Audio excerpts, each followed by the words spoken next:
One day অধিনায়কত্ব পাওয়ার পর মেহেদী হাসান মিরাজের হাত ধরে দেশের ক্রিকেটে শুরু নতুন এক অধ্যায়ের, যেখানে প্রথম ম্যাচেই লজ্জাজনক পরাজয় দেখেছে টিম টাইগার্স।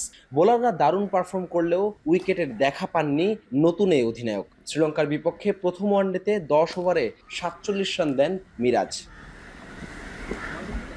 শুধু এই ম্যাচেই নয়, সবশেষ 5 ওয়ানডেতেই মিরাজের ঝুলিতে নেই কোনো উইকেট, যেখানে তিনি বল করেছেন 45 ওভার। 270 ডেলিভারিতে একটি উইকেট শিকার করতে পারেননি এই অফ স্পিনার। সবকটি ম্যাচই হয়েছে বিদেশের মাটিতে।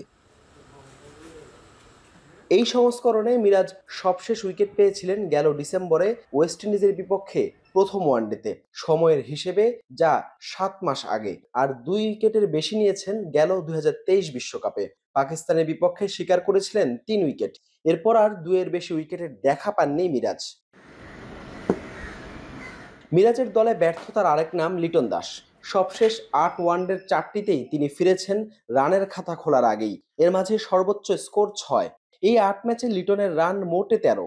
এই ফরম্যাটে সবশেষ 50 করেছিলেন ভারতের বিপক্ষে 2023 বিশ্বকাপে। ওপেনিংয়ে ব্যর্থতার পর শ্রীলঙ্কার বিপক্ষে 4-এ সুযোগ দেওয়া হয় লিটনকে। প্রথম ম্যাচেই সেখানেও ব্যর্থতার পাল্লাটা ভারী করে ডাক মেরে ফিরেছেন এই ব্যাটার।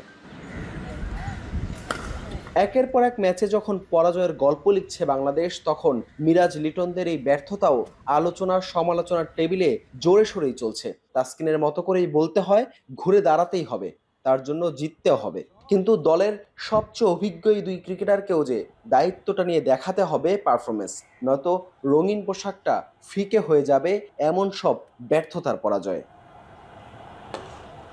হাসান আল মারুফ, যমুনা স্পোর্টস, কলম্বো, শ্রীলঙ্কা।